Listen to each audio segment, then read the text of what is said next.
Desafio Naruhodô. Será que Ana conseguirá ser a feiticeira-chefe de Fields? Naruhodô.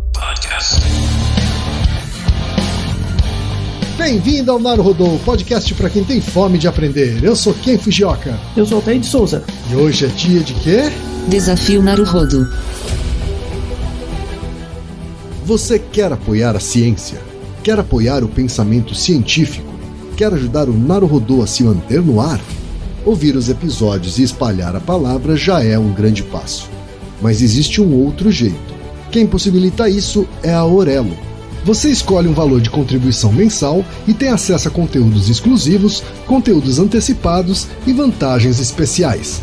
Além disso, você pode ter acesso ao nosso grupo fechado no Telegram e conversar comigo, com Altair e com outros apoiadores. Toda vez que você ouvir ou fizer download de um episódio pelo Orelo, vai também estar pingando uns trocadinhos para o nosso projeto.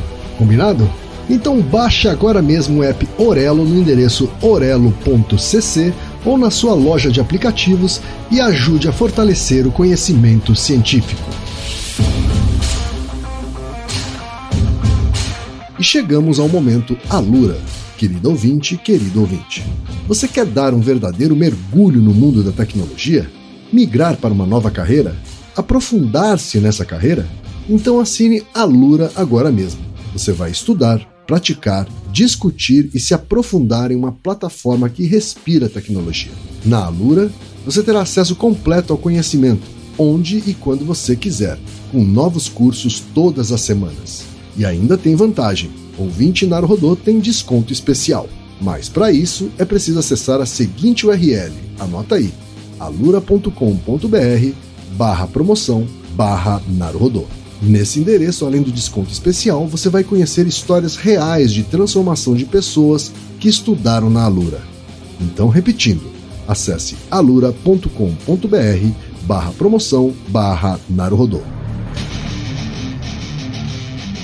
Altair, chegamos ao episódio 350, Altair. Verdade, inaugurando o 6º ano do Naruhodô, veja só. Quem é que diria que a gente chegaria ao 350º episódio, Altair? Pois é, né? E nesses 6 anos, muita coisa aconteceu, né? O mundo era outro quando o Naruhodô começou. O mundo era mais simples, Altair, o mundo era mais simples. Pois é.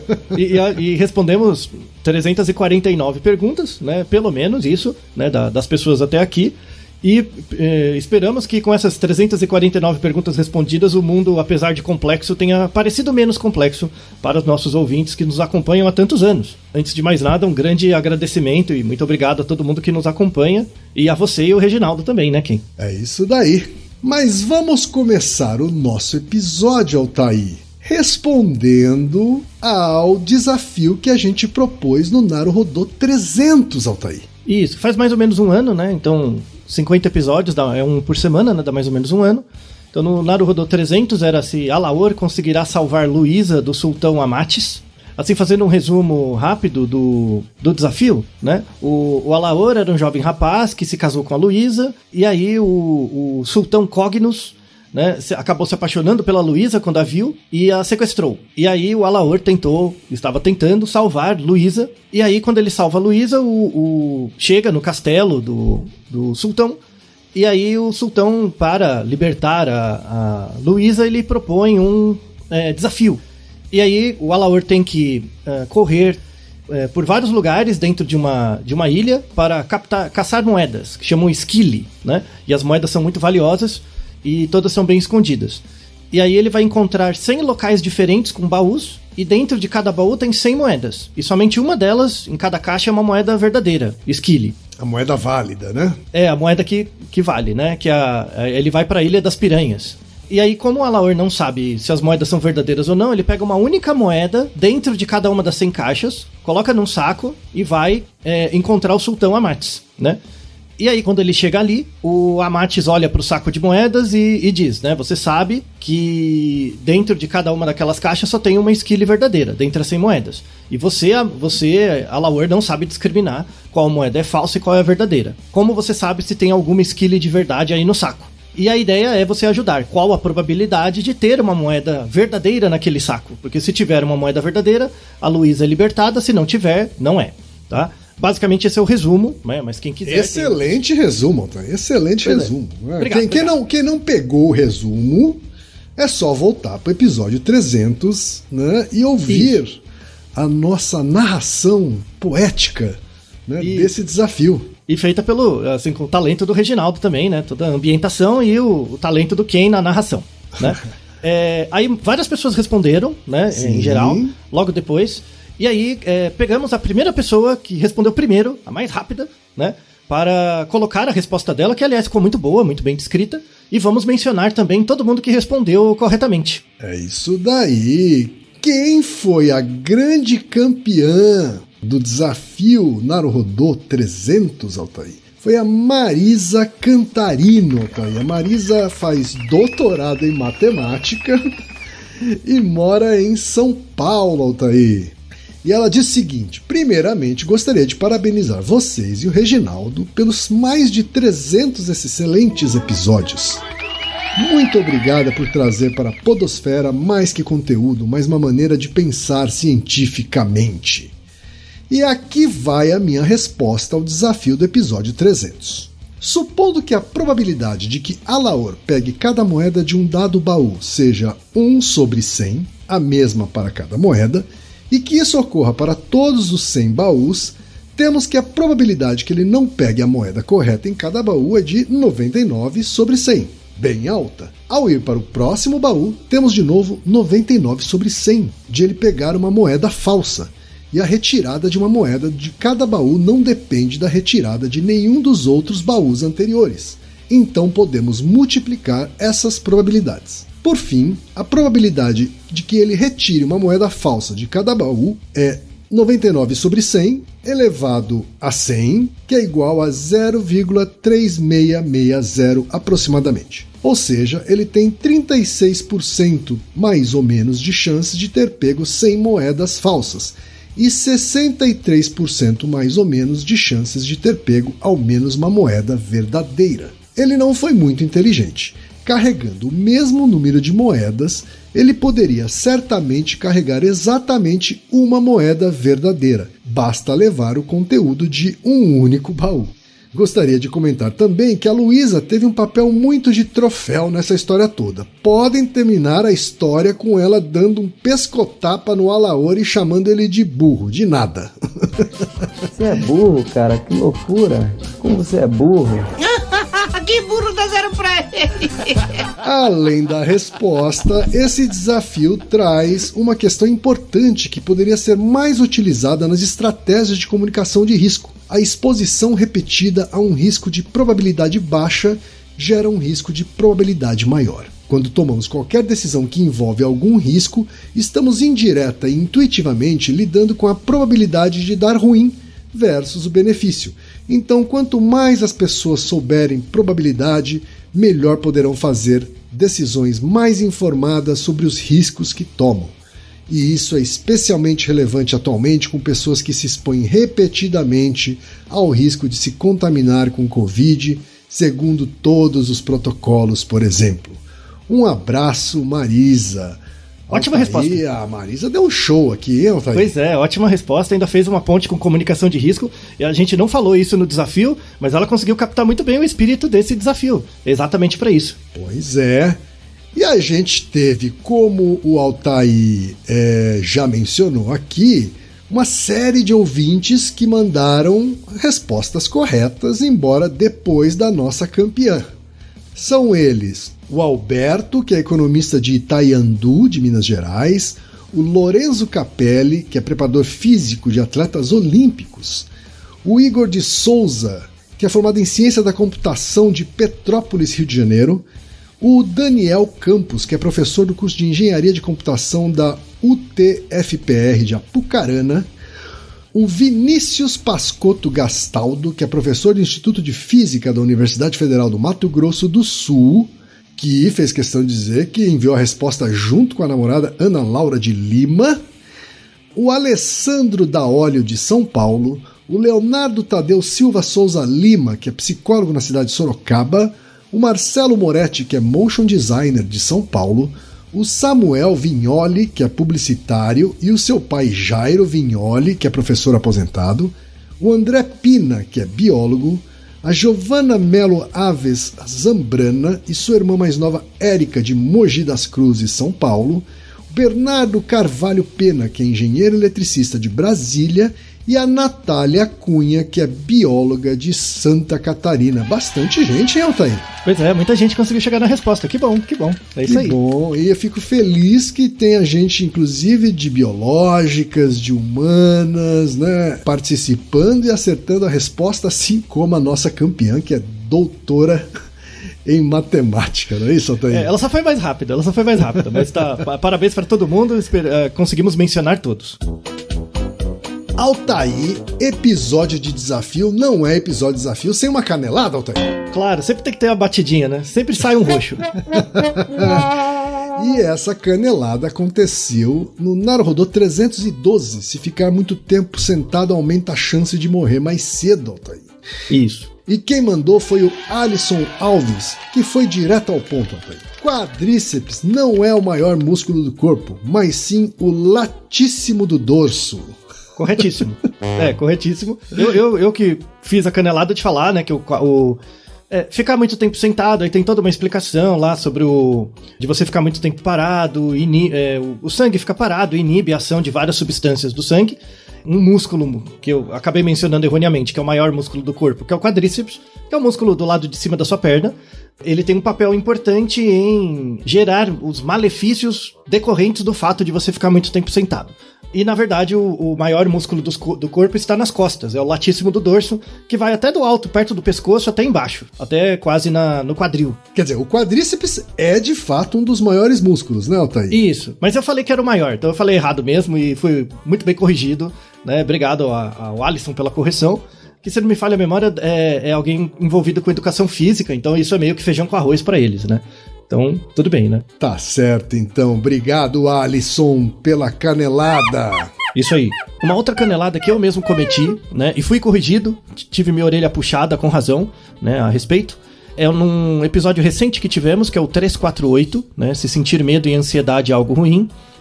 Nesse episódio, tivemos o e-mail da Mariela Cariaga, que fez a pergunta, e ela é uma pesquisadora da própria área sobre condicionamento de medo em roedores e tal.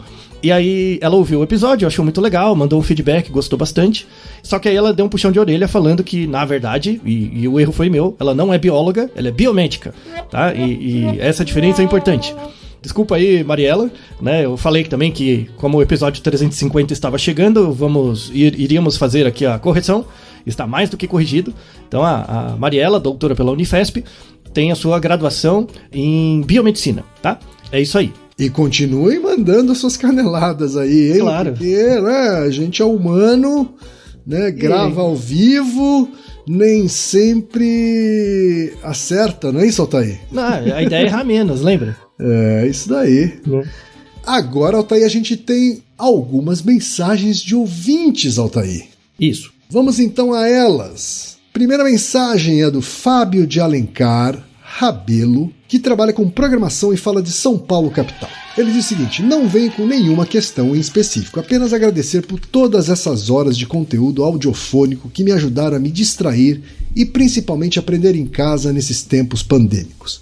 De qualquer forma, eu terminei a minha especialização em engenharia de software, onde eu escrevi uma monografia sobre as 4 causas de Aristóteles aplicadas no software. Apesar da monografia ter ficado um pouco confusa, foi muito fascinante estabelecer essa conexão entre as 4 causas com a área de desenvolvimento de software. Por isso, muito obrigado pela inspiração e por todos esses episódios incríveis. Olha aí, Altair, as 4 causas de Aristóteles aplicadas no software. Muito legal, né? E ele mandou o trabalho, a gente deu uma lida, de fato ficou muito bom. Gera grandes reflexões para início de uma área de pesquisa no campo, né? É muito legal, assim, parabéns, obrigado pela inspiração.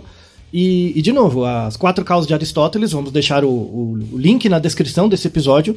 Ele é um método de aprendizagem mais antigo e até hoje mais eficiente, que ele obriga você a perceber o que você sabe, o que você não sabe e o que você precisa saber no momento de responder uma pergunta qualquer. E aí acaba com essa divisão de exatas, humanas e biológicas, né? Então é algo muito importante que todo mundo deveria ter, e ficamos muito felizes em poder apresentar esse método e divulgar ele, né, na prática para todo mundo por meio de nossos episódios. É isso daí, parabéns, Fábio, pela aplicação. Próxima mensagem, Altair, da Débora Rosa, que diz o seguinte: vamos iniciar com os parabéns pelo trabalho de vocês. Gosto muito de acompanhar os episódios e sempre indico para todos meus amigos e conhecidos. Outro dia estava conversando com meu marido e não lembro o motivo, mas nos perguntamos: os gagos em sua língua nativa são gagos em outra língua? E as pessoas não gagas na sua língua nativa podem ser gagas na outra língua? Não soubemos responder e comentamos: essa é uma pergunta para Altair, ele vai gostar dessa. E aí, Altair, o que você tem a dizer para Débora? A pergunta de fato é muito boa, mas a gente já fez um episódio a respeito, que é o Naruhodo 210, que é como funciona a gagueira, e de fato os gagos em sua língua nativa podem ser gagos ou não em outra língua. E tem o contrário, tem pessoas que não são gagas na sua língua nativa, mas são gagas em outra língua. Eu sou um exemplo, né, que em espanhol eu gaguejo, porque eu tenho dificuldade de pronunciar certos fonemas que no espanhol são muito importantes e no português não, né? Então isso acontece, faz sentido. Mas para mais detalhes, recomendamos muito ouvir o episódio 210. Tá certo, Altair. Próxima mensagem da Roberta Santana de Aracaju, Sergipe. Olá, queridos. Depois de ouvir e interiorizar a frase célebre: o mundo não é feito para você ser feliz, o mundo é feito para você se aguentar, por Altair de Souza, no episódio 320, fiquei refletindo sobre todos os conflitos internos que vivi ou vivo sendo uma pessoa ansiosa. Procrastinação existe ou é só preguiça? Existe, e qual é a relação da ansiedade com a procrastinação? Uma pessoa deixa de ser ansiosa ou procrastinadora ao longo da vida? Quais as técnicas científicas para lidar com a ansiedade e com a procrastinação?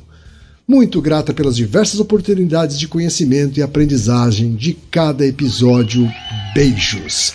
Altair, o que você tem para dizer para Roberta, Altair? Então, já respondemos metade da pergunta dela, né? O episódio 187, que é Por que Procrastinamos, fala bastante de muitos aspectos dessa procrastinação. Nesse mesmo episódio, a gente fala que procrastinação e ansiedade tem uma correlação, mas não é muito grande, né? A procrastinação tem causas próprias. Ansiedade é outra coisa. No nosso episódio 348, a gente fala um pouco mais, né? Se medo e ansiedade são necessariamente ruins, a gente dá algumas dicas para como você transforma a sua ansiedade em um sentimento excitante, mas com uma valência positiva, que é um episódio recente que gravamos. Então, juntando esses dois episódios, né, o 348 com o 187, você terá a resposta para a sua pergunta, mas a gente não fala da síndrome de ansiedade generalizada, outra coisa mais ligada a uma classificação psiquiátrica ou de outro tipo, mas isso será um episódio a ser feito ainda, tá? Mas acho que com esses dois episódios já dá para dar dicas para você, Roberta, se aguentar melhor, assim como todo mundo. E não se esqueça do método da galinha. Lembra quem? Do método da galinha? Sim. Né? Todo mundo siga a galinha também, tá? Então, para você também vale, siga a galinha. Siga a galinha. Episódio 347, a segunda parte do episódio duplo sobre PNL. Isso mesmo. Então, assim, a analogia da galinha não é só porque é zoeira, porque é uma galinha. Para quem vive em cidade, assim, não tem essa experiência, mas para quem não vive em cidade, já teve a oportunidade de viver num sítiozinho, em que você tem uma galinha, essas galinhas caipiras soltas, sabe? Que assim, elas toleram a presença de humanos, mas são ariscas, né? Galinha da Angola é muito assim, né?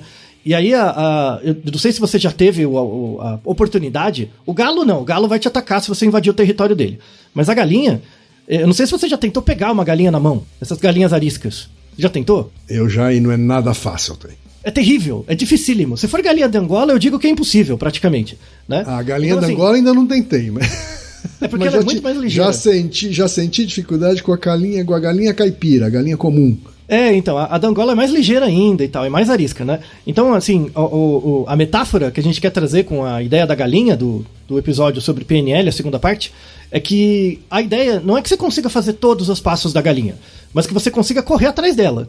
Se você conseguir pegar, nossa, é fantástico, tá? Mas a ideia é sempre você correr atrás e tentar fazer no limite do que você pode, porque fazer a galinha toda é difícil mesmo, então a ideia é correr atrás dela, tá? Então esse exercício de correr atrás da galinha é tão importante quanto conseguir pegá-la, tá? E aí é o que eu recomendo, não só para a nossa ouvinte Roberta, mas para todo mundo que ouve o episódio até aqui. É isso daí, obrigado pela mensagem, Roberta. A próxima é do Júlio Cavalcante e ele diz o seguinte: há diversas simpatias para que se interrompa o soluço e ambas atingem o mesmo grau de eficiência. 0. Vi relatos de pessoas que passam anos soluçando ininterruptamente. Se me perguntar, meu medo da vida é esse. Uma vez passei 2 dias soluçando intensamente e no terceiro já foi diminuindo. Isso me deixou angustiadíssimo. Fiquei de bananeira, prendi respiração, tomei água incessantemente e nada resolvia. Me confortem e me digam uma solução científica para manter o controle diante dessa situação horrenda. E aí, Altair, o que você tem a dizer pro Júlio? Difícil, né? Parece que o cara é muito atormentado pelos soluços, não é verdade? Uhum. Né? Felizmente já temos um episódio, o episódio 181, que é Porque Soluçamos, né, que fala tanto das características neurofisiológicas, né, do soluço, como também dá algumas soluções. Né? Uma solução possível, além de beber água, essas coisas todas, é você sentar numa cadeira, dobrar, colocar os joelhos em cima, assim, apoiar os pés na cadeira, né, ficar tipo de cócoras em cima de uma cadeira e abraçar os joelhos e se movimentar para frente e para trás. Quando você faz isso, gera uma certa pressão no diafragma que pode estimular ali o nervo frênico ou vago e aliviar o soluço. Tá? Mas de fato, como você bem mencionou, tem pessoas que soluçam ininterruptamente. Né? Inclusive, falamos dessas pessoas, tem o cara que ganhou o Guinness, né? De maior tempo soluçando, na casa de anos, assim, é muito tempo. Então, para ter um pequeno alento às suas angústias e medos sobre o soluço, recomendo entender os mecanismos, as 4 causas do soluço que discutimos no episódio 181, certo, Júlio? Tá certo, então, obrigado pela mensagem, Júlio.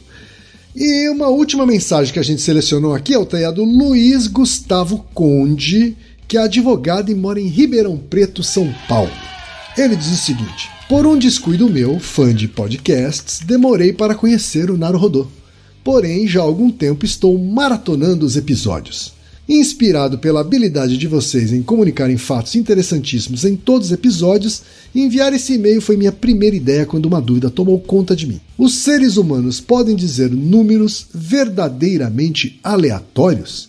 Explico. Na série The Big Bang Theory, temporada 12, episódio 1, em um diálogo entre Sheldon e Amy, ele diz que irá gerar um algoritmo de números pseudo-aleatórios e pergunta: sabe por que não será mesmo aleatório? Então Amy responde: porque a geração de números aleatórios verdadeiros continua sendo um problema sem solução da ciência da computação.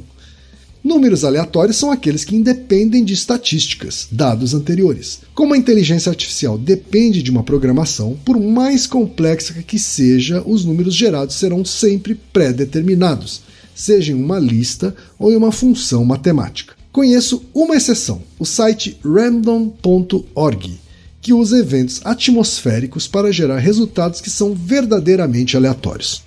Preciso só mais um pouquinho de tempo e paciência de vocês, pois minha dúvida não é em relação às máquinas, mas sim às pessoas. Existem truques de mágicas em que o mágico descobre um número, uma palavra ou, o mais comum, uma carta de baralho. O truque se torna ainda mais impressionante quando o número escolhido está em um envelope lacrado que esteve todo o tempo visível ao público ou quando a carta de baralho escolhida é tirada de uma laranja. O segredo, claro, não é inserir a carta na laranja após a escolha, mas sim induzir o participante a escolher a carta que já estava na laranja ou dizer o número que já estava no envelope. Will Smith e Margot Robbie fazem algo parecido no filme Golpe Duplo, induzindo a vítima de um golpe a escolher um jogador de futebol pré-definido, mas acreditando que a escolha foi aleatória. Então, será que um bom psicanalista, neurologista ou outro especialista na psique humana poderia desvendar a programação de uma pessoa? Será possível conhecer alguém suficientemente bem para predizer respostas que a própria pessoa acredite ser aleatória? Talvez mesmo uma boa engenharia social consiga prever uma resposta que seria inicialmente aleatória. O ser humano pode criar dados verdadeiramente aleatórios? Pensei em resumir em um único tipo de dado: números. Assim, Ken e Altair, eu lhes pergunto, os seres humanos podem dizer números verdadeiramente aleatórios? Obrigado pelo excelente podcast, rapidamente me tornei um grande fã. E aí, Altair, meio longo, resposta Isso. Curta ou longa, Altair? É curta porque a gente já tem um episódio a respeito, né? Tá. Que é o episódio 233, que é o efeito Kumbuka, né? O episódio especialmente dedicado ao nosso amigo Luiz e Gino. Isso, que é o efeito Kumbuka criado pelo pessoal do Braincast, né? Uhum. Então, essa coisa do efeito Kumbuka, pra quem não conhece, né? Que você fala perto do celular, de alguma coisa, da Smart TV, qualquer coisa assim, sobre uma Kumbuka e de repente começa a aparecer propaganda sobre ela, né? Pra você comprar. A ideia é essa. E na verdade, a discussão desse episódio é sobre aleatoriedade, né? Na verdade, todo processo aleatório tem um gerador desses eventos, tá? Então, para o indivíduo, ele experiencia a aleatoriedade a partir do momento que ele não conhece o processo gerador das coisas. Então, por exemplo, no episódio a gente dá esse exemplo, né? Eu dou até mais que um, mas se eu apresento para você, por exemplo, os 10 primeiros números sem contar o 3, né? Uhum. Eu pego o que tem depois da vírgula. Se eu apresento os 10 primeiros números do pi, né? E mostro pra você, provavelmente você vai me dizer que esses números são aleatórios, né? Uma sequência de números, você não vê nenhuma regra entre eles, né? Mas se eu disser pra você que esses números são o pi, né? Se você conhece pi, você acha todos eles. Logo, eles deixam de ser aleatórios. Sim. Então, na verdade, a aleatoriedade é o estado de ignorância do agente sobre o processo aleatório de alguma coisa. Então, para os números ou sequências de eventos, quando você pega qualquer sequência de números ou de eventos, não dá para dizer se eles são aleatórios, a menos que você tenha o gerador, né? Então, e na maior parte das coisas da nossa vida, a gente não conhece o processo gerador das coisas. Então, a gente não consegue dizer se coisas são aleatórias ou não, tá? Então, isso não é um problema só da computação, é um problema da psicologia da percepção, da psicologia do julgamento de probabilidades e tal, tá? E aí, para você dizer que um processo é aleatório, tem duas características. Você tem que levar em conta a equivalência e a similaridade das jogadas. Então, por exemplo, quando eu pego uma moeda e jogo, né, tem que ter similaridade nas jogadas da moeda. Então, o jeito que eu jogo tem que ser exatamente o mesmo, né? E tem que ter equivalência, né? Então, a independência, na verdade, tem que ter independência. Então, o que sai na primeira jogada de moeda não pode afetar a segunda jogada, né? E por aí vai. E aí tem várias técnicas para estudar grau de aleatoriedade. Então, uma saída, né? Uma primeira mensagem para a resposta desse e-mail é que a aleatoriedade não é uma coisa sim e não, é um grau. Existem graus de aleatoriedade, né? Um processo aleatório tem graus de aleatoriedade dependendo do conhecimento que a gente tem do processo gerador, né? Dos eventos. Se a gente não tem conhecimento do processo gerador, a gente não sabe dizer se uma coisa é aleatória ou não. No episódio 233 sobre o efeito Kumbuka, inclusive com a ajuda de um professor estatístico, que é o professor Siqueira, a gente dá mais detalhes sobre isso. E aí, creio que a resposta do Luiz está respondida a contento. Mas, caso existam dúvidas adicionais, não só do Luiz, como de todo mundo que mandou o e-mail, basta mandar um novo e-mail e a gente vê se transforma numa pergunta independente ou não, certo? Então, muito obrigado, Luiz, pela sua pergunta e pelos comentários muito interessantes. É isso daí, obrigado, Luiz Conde. E vamos pro próximo desafio, Kim? Vamos então pro novo desafio, Altair? Isso. Então vamos ao enunciado do novo desafio Naruhodô 350, Altair. Será que Ana conseguirá ser feiticeira-chefe de Fields? Trilha sonora, Reginaldo.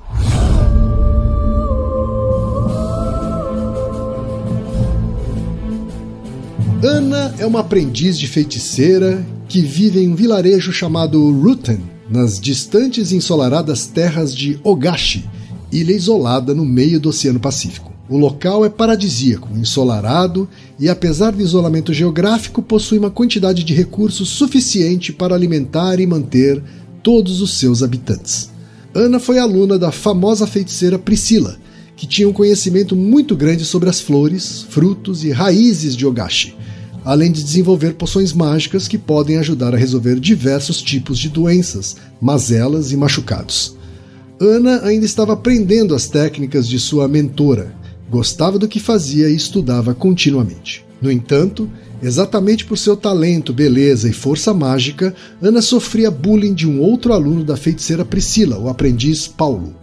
Paulo, por outro lado, parecia muito mais interessado em ascender dentro da carreira de feitiçaria, posto esse muito valorizado pelas pessoas de Ruthen, e mesmo dos vilarejos vizinhos, do que propriamente desenvolver um espírito e interesse pelo conhecimento da natureza e pela magia. Paulo passou a ter certa inveja de Ana e expressava isso de forma a testá-la. Como ele entrou na academia de magia de Ogashi um ano antes de Ana, ele era visto como mais experiente e tinha certos privilégios que Ana não tinha. Paulo fazia testes de receitas para Ana e esta tinha de resolver os problemas apresentados em um tempo recorde. E algumas vezes ele pegava a solução de Ana e apresentava como se fosse sua, ou não respondia se as receitas feitas por Ana estavam adequadas ou não. Ana passou a ter dificuldades por conta dessa situação, ao mesmo tempo que não queria reclamar com a feiticeira Priscila a respeito. Isso fez com que ela ficasse um tanto desanimada com a carreira de feiticeira e ficava pensando se era isso mesmo que ela queria para sua vida. No entanto, apareceu uma oportunidade que poderia dar a Ana a chance de ser finalmente reconhecida como uma boa aprendiz e candidata a ser sucessora da feiticeira Priscila. Zephyr, um príncipe muito querido de um vilarejo vizinho chamado Fields, estava com uma enfermidade terrível e todo o povo temia por sua vida. Apesar de jovem, ele tinha sido atacado por um animal peçonhento e tinha um poderoso veneno em seu corpo que pode matá-lo rapidamente. A feiticeira Priscila foi chamada para fazer algo e tentar resgatar o príncipe, mas ela tinha um problema a resolver e resolveu dividi-lo com seus 2 aprendizes. Paulo, Ana, venham aqui, diz a feiticeira Priscila. Preciso da ajuda de vocês, mas o rei de Fields permite que eu leve apenas um acompanhante para esta viagem importante. Para decidir quem irá comigo, tenho um teste para vocês. Aquele que resolver o problema corretamente será meu assistente. Caso nossa viagem seja bem sucedida e a vida do príncipe seja salva, um de vocês será promovido a feiticeiro-chefe da cidade de Fields. Essa é a minha chance, pensa Paulo, já pensando em como conseguir ganhar o desafio. Nossa, será que o príncipe vai sobreviver? Temos de fazer algo, diz Ana preocupada. Mestre Priscila, o animal que atacou o príncipe de Fields foi descoberto? Sabe qual o tipo de veneno que está no corpo dele? Perguntou Ana. Boa pergunta, Ana, diz a feiticeira Priscila. Na verdade, não sabemos o tipo de animal ou poder mágico que afetou o príncipe, mas por meio de sua situação, podemos dizer que o tipo de veneno que o afeta é o chamado veneno do tempo. Isso significa que quanto mais rápido o príncipe tomar o antídoto, melhor. Se demorarmos muito, o antídoto não funcionará mais e perderemos o príncipe. Quanto tempo temos? Pergunta Paulo. Não sabemos ao certo, por isso que temos de ser o mais rápidos que pudermos, diz Priscila. E já temos a receita? Pergunta novamente Paulo. Sim, diz Priscila, mas exatamente esse é o problema. O antídoto é feito a partir de flores que temos no caminho entre Ruthen e Fields. Podemos ir coletando elas no caminho. O problema é que essas flores levam certo tempo para crescer. Quando fui a Fields por pedido do rei, notei que as flores que precisávamos estavam secas. Logo, temos de esperar por novas flores surgirem.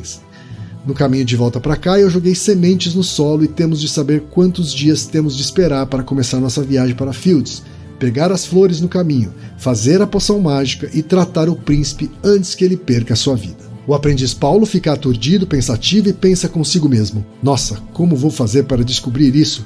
Com certeza a Ana sabe de algo que eu não sei e vai passar a perna em mim, não posso permitir isso. Já a Ana fica pensando em tudo que estudou até ali e lembra da receita para o veneno do tempo que estava em seus livros. Mestre Priscila, o antídoto para o veneno do tempo é aquele que usa flores vermelhas e flores amarelas, que ficam nas margens do rio Jordan, não é mesmo?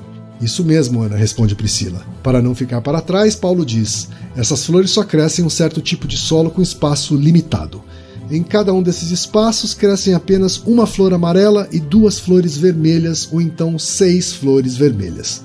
No caminho para Fields, temos cerca de 680 canteiros naturais, onde cada combinação de flores vermelhas e amarelas podem crescer, diz Ana. Eu coloquei sementes em todos esses canteiros no caminho para Fields, respeitando a regra dita por Paulo, diz a feiticeira Priscila. Agora o desafio é de vocês, meus aprendizes. Sabendo que uma flor amarela leva 8 dias para crescer e uma flor vermelha leva 2 dias e meio para crescer, e que não podemos fazer uma poção com mais de 4 flores vermelhas para cada flor amarela, qual será o tempo máximo de tempo que temos de esperar para pegar as flores de todos os canteiros e salvar o príncipe. Agora é com você, ouvinte. Você consegue ajudar a aprendiz Ana a ser a próxima feiticeira-chefe de Fields? Se você tem sua resposta, envie para o e-mail podcast@naruhodô.com.br. E aí, Altair? Gostou da história? Que aventura, hein? Muito legal, né? Eu gostei da história. Você vai deixar alguma dica para os ouvintes ou eles que se virem, Altair? Não, dá pra, assim, a dica é anotar no papel, pensar no problema que você consegue estruturar. Não é difícil. Não é difícil, mas tem que gastar um fosfatinho, igual o problema anterior, né? E assim como todos os episódios de desafio que temos. A ideia não é dar o problema, a resposta de graça. Tá certo, então. E assim a gente finaliza o episódio 350, celebrando 350 episódios, Altair. Eu realmente não imaginei que a gente fosse chegar tão longe.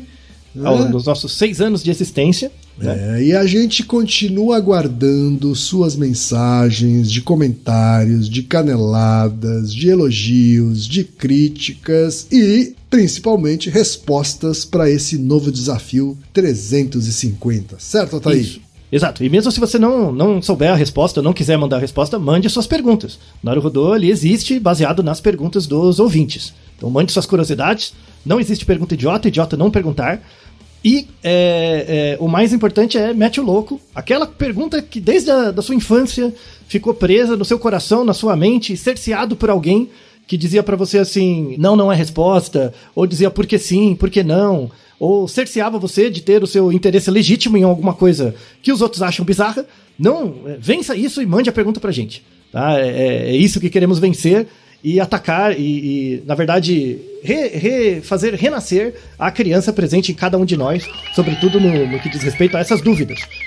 Nesses 350 episódios, tivemos perguntas que nunca eu imaginaria e nunca foi tão legal respondê-las. E junto com quem e o Reginaldo, estamos aí sempre à disposição para responder perguntas e tornar o nosso mundo cada vez menos errado, com o apoio da galinha, né? Não esqueça agora o grande símbolo siga a galinha. Podcast, siga a galinha, né? Agora temos nosso PNL próprio, que é a galinha, então siga ela. Tá certo, então. E Naruhodô, ilustríssimo ouvinte. E você já sabe, aqui no Naruhodô, quem faz a pauta é você. Você tem alguma pergunta pra gente ou quer comentar algum episódio? Escreva pra nós. podcast@naruhodô.com.br. Repetindo? podcast@naruhodô.com.br. E lembre-se, mande nome completo, idade, profissão e a cidade de onde você está falando. É isso aí. Naruhodô. Esse podcast é apresentado por b9.com.br.